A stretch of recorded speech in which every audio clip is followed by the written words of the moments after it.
Commerce channel. आज हम economics का इंडियन इकोनॉमी का चैप्टर 1 पढ़ेंगे, जो है Indian economy on the eve of independence. Guys, मैंने ये नोट्स खुद नहीं बनाए हैं। ये नोट्स मैंने इकोनॉमिक्स अकेडमी से जाके डाउनलोड करे हैं। जब मैं 12th में था तब मैंने उन्हीं से ही स्टडीज़ करा था। इसमें मटेरियल बहुत अच्छा गिवन है। अगर आपको इन नोट्स की PDF चाहिए तो मैंने वो डिस्क्रिप्शन में लिंक में इसका लिंक डाल रखा है, या तो आप वहाँ से जाके डाउनलोड कर लेना, या आप सीधा इकोनॉमिक्स अकेडमी में से जाके वहीं से आप हर चैप्टर का डाउनलोड कर सकते हो PDF। तो let's get started. Welcome to Commerce. Subscribe our channel and turn on the bell icon to get the latest updates. चलिए शुरू करते हैं। India has an independent economy before the advent of British rule.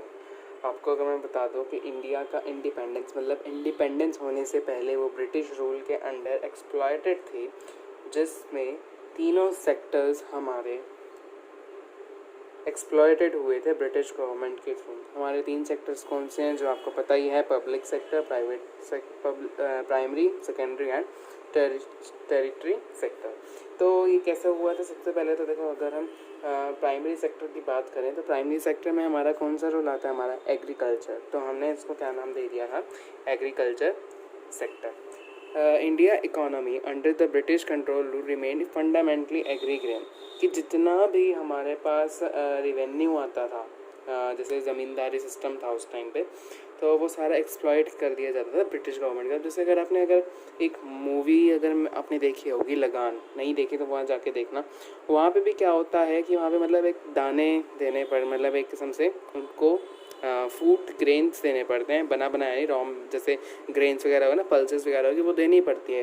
वो गांव वाले उगाते थे और उनको दे देते थे। उनका मतलब एक किस्म से कर्जा होता था जो उन्हें हर साल पे करना पड़ता है एज अ रेंट, कि वो उनको और सारी चीज़ें फैसिलिटीज़ प्रोवाइड करेंगे। ऐसे ही इंडिया भी कभी ब्रिटिश रूल के अंडर काम करता था, जिसमें क्या होता था कि रॉ मटेरियल एक्सपोर्ट करे जाते, मतलब क्या कहते हैं, दूसरी कंट्रीज़ में भेजे जाते थे, और उन्हीं गुड्स को वो मैन्युफैक्चर करके इंग्लैंड से मंगवाते, इंग्लैंड मतलब फॉरेन कंट्री से मंगवाते थे।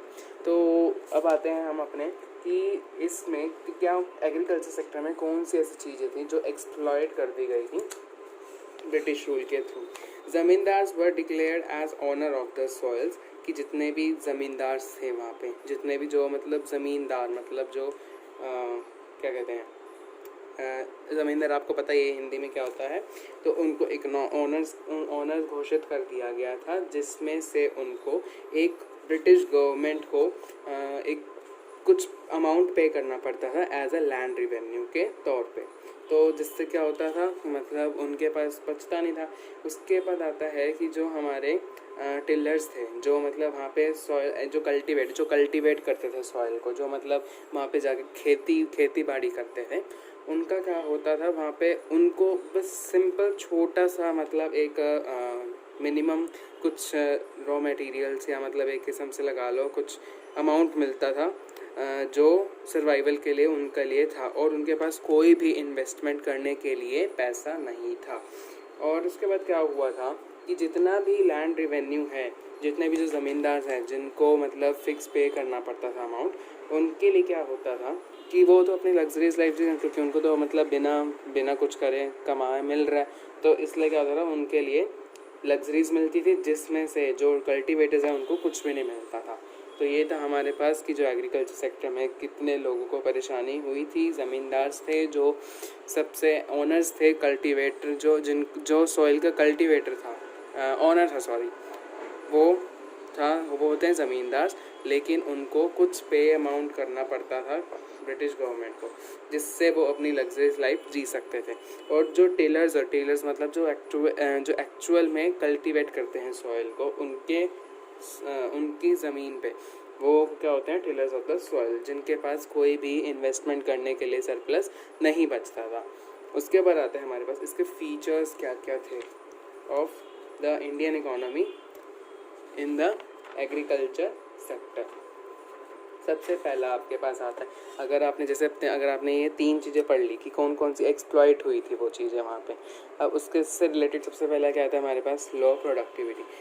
आपको पता है लॉ प्रोडक्टिविटी या लॉ प्रोडक्शन का क्या मतलब होता है? Production refers to the total output while productivity refers to output per hectare of land. Production क्या होती है? पूरी टोटल आउटपुट, लेकिन प्रोडक्टिविटी क्या होती है? एक कुछ पार्ट लैंड का जो उसका आउटपुट देगा। Both for extremely low on the eve of independence. अगर आपको कुछ डाटा बताऊं तो 2016 टू 17 में वीट की प्रोडक्टिविटी थी, प्रोडक्टिविटी मतलब सिंपल और सिंपल कुछ हेक्टेयर ऑफ लैंड, उसमें क्या था हमारे पास 3,216 kg था पर हेक्टेयर। लेकिन हमारे पास वीट की प्रोडक्शन कितनी थी? पूरी टोटल थी वो थी 984 लाख्स। देखो कितना हमारा अंतर था। 1947 में क्या था?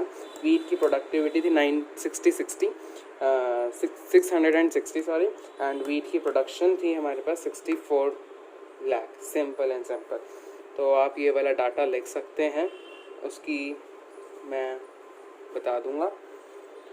उसके बाद आता है हमारे पास इसमें loss due to huge cost involve. अब ये बताओ, जब ह्यूज कॉस्ट होगी उस टाइम पे, तो एक सिंपल एक जो मतलब गरीब पुअर पीपल है, जो कल्टिवेटर्स हैं, सॉरी टिलर्स हैं, वो कैसे अपना मतलब क्या कहते हैं उस चीज़ को उस चीज़ को बेचेंगे आगे? Loss due to huge cost involve. वो हाई कॉस्ट पे देते थे, जो खरीद नहीं पाते थे, तो इसलिए वो हमेशा भूखे रहते थे। उसके बाद आता है हमारे पास high degree of uncertainty. Natural calamities के ही थ्रू हमारा क्या होता था? अब देखो पहले, आजकल तो टेक्निक्स बहुत अच्छी हैं, लेकिन पहले के ज़माने में क्या होता था? रेनफॉल के ऊपर डिपेंड करता था सब कुछ। अगर एक्सेसिव में हुई रेनफॉल तो good rainfall implied good output, and poor rainfall implied poor output. No effort was ever made under the British rule to develop permanent means of irrigation. मतलब कि कैनाल्स नहीं होते थे उस टाइम, वेल्स नहीं होते थे कि ताकि बारिश का पानी वहाँ इकट्ठा हो जाए, एंड उसके बाद वो अगर बारिश नहीं आई तो ऐसा कुछ भी उनके पास फैसिलिटी नहीं थी। उसके बाद आता है हमारे पास dominance of subsistence farming. Subsistence farming का मैंने आपको मतलब लिख दिया है यहाँ पे। Is a form of farming in which the crops are produced to provide the for the basic needs. वो कमर्शियल फार्मिंग नहीं करते थे, वो सिर्फ और सिर्फ अपनी फैमिली के लिए फार्मिंग करते थे कि बस ठीक है हमारी फैमिली का पेट भरा, बस ख़त्म। जो मतलब उसमें जो सरप्लस लेफ्ट होता था वो जाके सेल कर देते थे मार्केट में। फॉर एग्जांपल लगा लो, अगर उन्होंने सब्सिस्टेंस फार्मिंग में 60% अपना फैमिली को दे दिया, तो 40% वो सिर्फ और सिर्फ अपना आगे रखेंगे। उसके बाद आता है हमारे पास नेक्स्ट आता है gulf between the honours of the soil and tillers of the soil. Honours कौन से होते हैं? जो ज़मींदार होते हैं। टिलर्स जो farmers who work on the ज़मींदार सॉइल, ठीक है। उनके बीच में क्या होता था? गल्फ होता था। आपको पता है कैसे होता था? जो मैंने आपको वो आगे पॉइंट्स बताए थे उसको रिन्यू करना। उसके बाद आता है हमारे पास small and fragmented holdings. Fragmented holdings का यहाँ पे मतलब मैं लिख देता हूँ, फ्रेगमेंटेड होल्डिंग्स। उसका मीन्स क्या था? Peace here and peace there, most economic. अरे एक जो भी है ऑनर है सॉइल का, वो ये चाहता है कि उसका सारा खेत, या मतलब अगर मैं हिंदी में बोलूँ तो सारा खेत उनका एक ही जगह पे हो। लेकिन उस टाइम पीरियड पे क्या होता था? सारे अलग अलग जगह पे, अगर यहाँ पे है तो कोई 10 मील दूर होगा, कोई 20 मील दूर होगा। तो इसलिए क्या होता है? कुछ पार्ट ऐसा रहता है जो अनकल्टिवेटेड रहता है, जिससे वहाँ पे सॉइल्स उगती ही नहीं थी। तो ये थे हमारे फीचर्स। उसके बाद आते हैं कॉज ऑफ स्टैग्नेशन। ऐसे बस कॉजेज़ क्या क्या थे इसके, ठीक है। इसके कॉजेज़ थे जैसे change in system and revenue.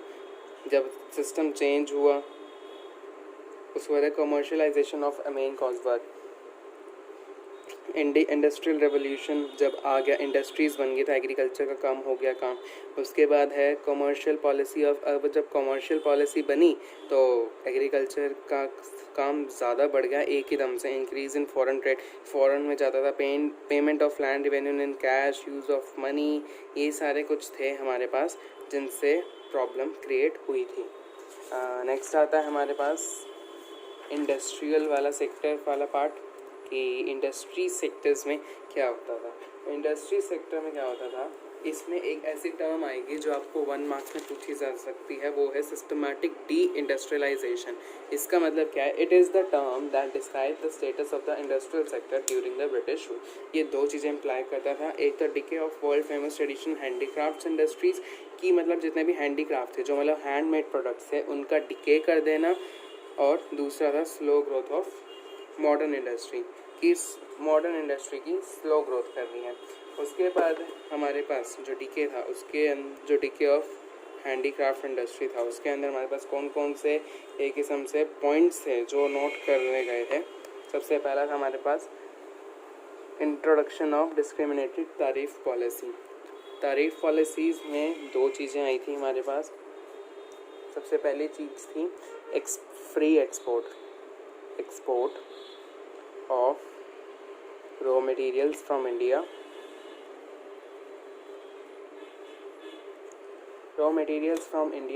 and free import of manufactured goods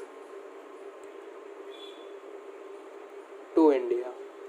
ये थे हमारे पास दो चीज़ें जो देखी गई थी उस टाइम पीरियड पे। उसके बाद सेकंड आता है लो प्राइस मशीन मेड गुड की। क्या होता था? कंपटीशन होता था, लो प्राइस। अब देखो, जो भी मशीन मेड है, आपने दो बिजनेस स्टडीज़ में पढ़े होंगे, दो टाइप के हमारे पास मेथड्स होते हैं गुड बनाने के, labour intensive and capital intensive. Labour intensive में क्या होता था? अनएम्प्लॉयड वर्कर्स को वहाँ पे एम्प्लॉयड कर दिया जाता था। लेकिन मशीन मेड प्रोडक्ट्स में क्या होता है? कैपिटल इंटेंसिव, मशीन ही सारा काम होता है। तो जिससे क्या होता है? बहुत सारी प्रॉब्लम क्रिएट होती है कि जिसमें machine made products out cancel the Indian handicraft and precision and quality. अब जब मशीन मेड प्रोडक्ट्स आएंगे तो उनकी क्वालिटी भी अच्छी होगी, लेकिन एक इसके डिसएडवांटेज क्या हो गया कि उसने अनएम्प्लॉयड कर दिया वर्कर्स को। उसके बाद है change in taste and preferences. अब न्यू वेस्टर्न, अब ये बताओ, generation to generation, technology through technology, new technology, जितने भी हैं हर बंदे का अलग अलग टेस्ट एंड प्रेफरेंस है। जितने भी बंदे हैं वहाँ पे वो सारे क्या करते हैं? न्यू पैटर्न्स ऑफ डिमांड को फॉलो करते हैं। This change the pattern of against the Indian products and in favour of British products in the process the industry tended to perish and finish fall in encouragement of to Indian handicraft. इसमें क्या हुआ था कि introduction हो गई थी नई railway से इंट्रोडक्शन हो गई थी उनकी, फॉल हो गया था इनका इंडियन हैंडीक्राफ्ट में। अब स्लो ग्रोथ में लॉपसाइडेड ग्रोथ, ठीक है। And the next one is the lack of capital goods industries. इसमें क्या होता है? जब मॉडर्न इंडस्ट्री की स्लो ग्रोथ होने लगी तो जो भी ग्रोथ थी वो धीरे धीरे लॉपसाइडेड मतलब स्लो ग्रोथ, एंड जिससे उनको प्रॉफिट डाउन होना शुरू हो गया। उसके बाद है हमारे पास lack of capital good industries. जब कैपिटल गुड इंडस्ट्रीज़ की लैक होने लगी, जब उन्होंने मॉडर्न टेक्नोलॉजी, जब टैरिफ पॉलिसी बना दी कि वहाँ पे मैन्युफैक्चर्ड प्रोडक्ट बाहर से आएंगे, तो क्या होगा? कैपिटल गुड्स इंडस्ट्रीज़ की कम होगी, लो कंट्रीब्यूशन टू जीडीपी, जिससे हमारी जीडीपी ग्रोथ कम होती चलेगी। Limited area of operation to the public sector, कि पब्लिक सेक्टर जितना भी था उनको लिमिटेड एरिया मिलना शुरू हो गया, जितना भी था वो सारे ब्रिटिश गवर्नमेंट लेती चली गई, तो इसलिए जिससे उनको बहुत ज़्यादा प्रॉब्लम क्रिएट हुई थी। उसके बाद आता है हमारे पास मेन कैरेक्टरिस्टिक्स क्या थे, जो इंडस्ट्रियल फीचर्स क्या थे। Development of consumer product industries, ठीक है। उसके बाद सेकंड है हमारा rising share of Indian capital. Indian की जो जीडीपी थी, कैपिटल थी, वो राइज होने लग गई थी। Concentration of enterprises in few hands, कि मतलब जो एंटरप्राइजेस थी वो फ्यू हैंड्स से, बाकी सारी गवर्नमेंट के पास थी। डोमिनेंस ऑफ फॉरेन कैपिटल के पास क्या थी?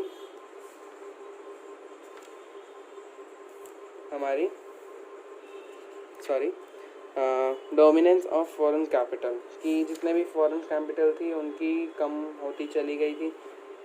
उसके बाद है investment of own capital of capitalist, investment होने लग गई थी। इंडस्ट्री पॉलिसी मैंने आपको बताई दी है। Regional imbalance and industrial development.